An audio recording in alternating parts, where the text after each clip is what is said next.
अस्सलाम वालेकुम दोस्तों, आज हम आपको दुनिया के एक ऐसे हैरान कुन गाँव की सैर करवाने जा रहे हैं। यहाँ सदियों पुराना ताज़ ज़िंदगी आज भी जिंदा है।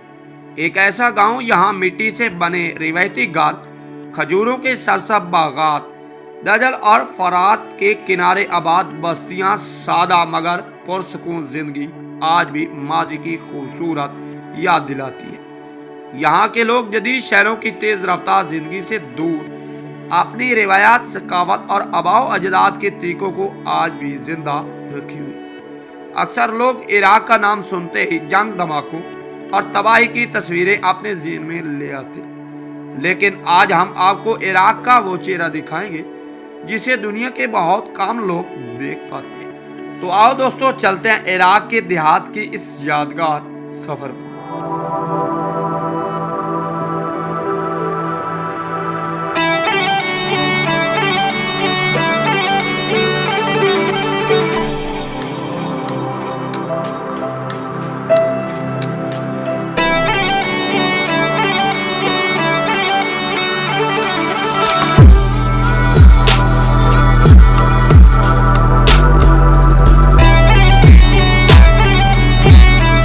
वेलकम बैक दोस्तों, इस वक्त हमारा सफर इराक के देहाती इलाकों की जानिब जारी है।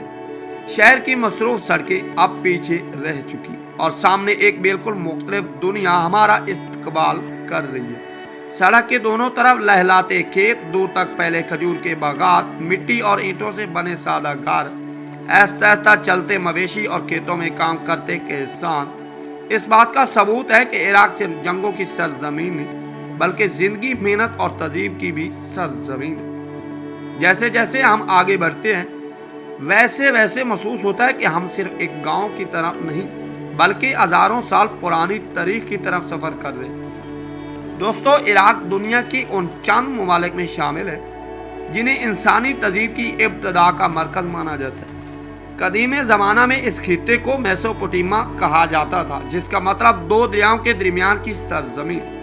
ये दो दरिया दजल और फरात हैं जिन्होंने हजारों बार से इस सरजमीन को जिंदगी बख्शी। मुर्खीन के मुताबिक तकरीबन 6 से 7 हजार साल पहले इसी इलाका में इंसान ने पहली बार बाकायदा खेती बाड़ी शुरू की। लोगों ने मुस्तकिल बस्तियां आबाद की, नहरी निज़ाम बनाए, पानी को खेतों तक पहुंचाने के तरीके ईजाद किए और यूं ही दुनिया की पहली मुनज़्ज़म तहजीब ने जन्म लिया। यहीं सोमरी तहजीब ने तरक्की की, जिसे दुनिया की पहली शहरी तहजीब में शुमार किया जाता है। बाद में अकादी, बाबली और अशोरी तहजीबें भी इसी सरजमीन पर परवान चली। कहा जाता है कि दुनिया के इब्तदाई तरीरी निज़ाम, जिसे क्यूनिफॉर्म कहा जाता है, वो भी इसी सरजमीन पर वजूद में आया। दोस्तों, हैरत की बात यह है कि हजारों साल गुजरने के बावजूद इराक की कई देहात में आज भी जिंदगी की रफ्तार बहुत हद तक वैसे ही महसूस होती है जैसे पहले थी। अगरचा बिजली, सड़कें और जदीद सहूलियत आ चुकी है, लेकिन लोगों का रहन सहन, मेहमान नवाजी, खेती बाड़ी और ख़ानदानी निज़ाम अब भी अपनी रिवायात शनाख्त बरकरार रखे हुए। अब हम इस गांव के मजीद अंदर दाखिल होते हैं। सामने मिट्टी से बने घाट दिखाई दे रहे हैं, खजूर के ऊंचे दरख्त हवा के साथ झूम रहे हैं। बच्चे गलियों में खेलते हैं, खेतों से वापस आते किसान अपने चेहरों पर मेहनत की चमक लिए घरों की तरफ लौट रहे हैं। तो आइए अब इस गांव की गलियों में चलते हैं, जानते हैं इराक के देहात में रोजमर्रा जिंदगी कैसी होती है। दोस्तों, जैसे ही हम इस खूबसूरत गांव के अंदर दाखिल होते हैं, सबसे पहले जो चीज हमारा तवज्जो का मरकज बनती है वो यहाँ का सुकून है। ना शहरों जैसा शोर, ना ट्रैफिक का हजूम, बल्कि परिंदों की चहचहाट, खजूरों के दरख्तों से गुजरती हवा और दूर दराज खेतों में काम करते किसान एक ऐसा मंजर पेश करते हैं जो दिल को अजीब सा सुकून दे देता है। इराक के ज़्यादातर देहात दजल और फरात के किनारे या उनसे निकलने वाली नहरों के करीब आबाद है।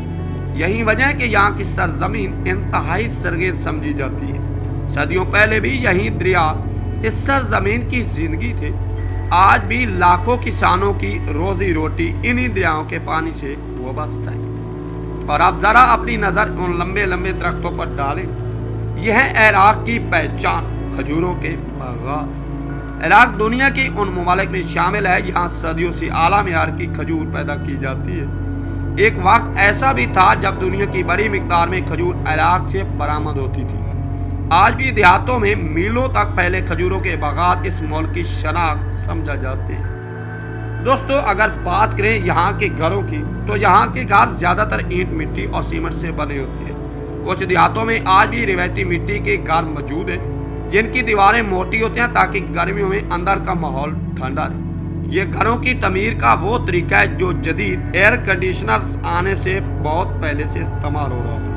عراق کے دیہات میں خاندانی نظام آج بھی بہت مضبوط ہے۔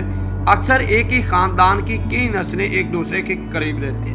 بزرگوں کا احترام، چھوٹوں سے محبت اور ایک دوسرے کے دکھ سکھ میں شریک ہونا یہاں کی روزمرہ زندگی کا حصہ ہے۔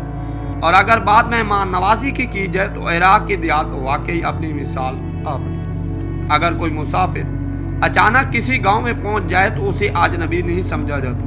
اکثر لوگ اسے اپنے گھر آنے کی دعوت دیتے ہیں۔ چند ہی لمحوں میں چائے تیار ہو جاتی ہے، کھجور سامنے رکھ دی جاتی ہے اور اگر کھانے کا وقت ہو تو روایتی عراقی کھانا بھی پیش کیا جاتا ہے۔ اسی سادگی، محبت اور قدرتی خوبصورتی کی وجہ سے آج بھی یہ دیہات ایک منفرد شناخت رکھتا ہے۔ شاید یہی وجہ ہے کہ جو سیاح ایک بار ان دیہات کی سیر کر لیتے ہیں وہ صرف خوبصورتی مناظر ہی نہیں بلکہ یہاں کے لوگوں کے خلوص کو بھی ہمیشہ یاد رکھتے ہیں۔ دوستو کسی بھی ملک کی اصل پہچان صرف اس کی عمارتیں یا شہر نہیں ہوتی بلکہ اس کے لوگ، ان کی روایات اور ان کا رہن سہن ہوتا ہے۔ عراق کے دیہات بھی اپنی قدیم ثقافت، مضبوط خاندانی نظام کی وجہ سے دنیا بھر میں منفرد مقام رکھتی ہے۔ اگر یہاں کی شادیوں کی بات کریں تو یہ صرف دو افراد کا نہیں بلکہ دو خاندان کا خوبصورت ملاپ سمجھی جاتی ہے۔ شادیوں کی تیاری کے دن شروع ہو جاتی ہے، رشتہ دار، دوست اور پڑوسی سب مل کر انتظامات کرتے ہیں۔ یہی باہمی تعاون دیہاتی زندگی کی سب سے بڑی خوبصورتی ہے۔ شادی کے دن پورا گاؤں خوشیوں میں ڈوب جاتا ہے۔ روایتی لباس، مقامی موسیقی، خوشی کے گیت اور کئی علاقوں میں روایتی رقص تقریبات کا حصہ ہوتے ہیں۔ بعض قبائلی علاقوں میں آج بھی پرانی روایات کے مطابق شادی کی تقریبات منعقد کی جاتی ہیں جبکہ مذہبی اقدار کا بھی مکمل احترام کیا جاتا ہے۔ دعوت میں عراقی پلاؤ، کباب، چاول، تازہ روٹی، گوشت اور دیگر روایتی پکوان پیش کیے جاتے ہیں۔ مہمانوں کی بہترین تواضع کرنا یہاں عزت اور احترام کی علامت سمجھا جاتا ہے۔ دوستو اب بات کرتے ہیں مویشی پالنے کی جو عراق کے دیہات کی معیشت کا ایک اہم ستون ہے۔ تقریباً ہر گاؤں میں گائیں، بھینس، بھیڑ اور بکریاں پالی جاتی ہیں۔ ان سے دودھ، گوشت، اون اور دیگر ضروریات پوری کی جاتی ہیں جنہیں عراق کے کچھ علاقوں میں آج بھی اونٹ دکھائی دیتے ہیں۔ دوستو آج کے سفر میں ہم نے دیکھا ہے کہ عراق صرف جنگوں اور خبروں کی سرزمین بلکہ یہ دنیا کی قدیم ترین تہذیبوں کا امن ہے۔ دجل اور فرات کی سرگیز وادیوں کا ملک، محنتی کسانوں، سرسبز کھیتوں، کھجوروں کے باغات اور مہمان نواز دیہات کا خوبصورت وطن بھی ہے۔ یہی وہ عراق ہے جسے دیکھ کر اندازہ ہوتا ہے کہ ہزاروں سال گزر جانے کے بعد بھی روایات آج بھی زندہ ہیں۔ دوستو اگر آپ کو کبھی عراق جانے کا موقع ملے تو صرف بغداد، بصر یا دوسرے بڑے شہروں تک محدود نہ رہیں بلکہ اس کے دیہات کا بھی ضرور رخ کریں کیونکہ عراق کی اثر روح، اس کی قدیم تہذیب کی خوشبو اور اس کے لوگوں کی سادگی انہی دیہاتوں میں محسوس ہوتی ہے۔ دوستو امید ہے کہ عراق کی دیہاتی زندگی پر مبنی یہ دلچسپ سفر آپ کو ضرور پسند آئے ہوگا۔ اگر آپ دنیا کے مختلف ممالک کے گاؤں، ثقافت، تاریخ اور روایات اور دلچسپ حقائق پر ایسی ہی بہترین ڈاکومنٹریز دیکھنا چاہتے ہیں تو ہمارے چینل کو ضرور سبسکرائب کریں، ویڈیو کو لائک کریں اور کامنٹ میں بتائیں کہ اگلی ڈاکومنٹری آپ کس ملک، کس گاؤں پر دیکھنا چاہتے ہیں۔ تب تک کے لیے اللہ حافظ، اللہ نے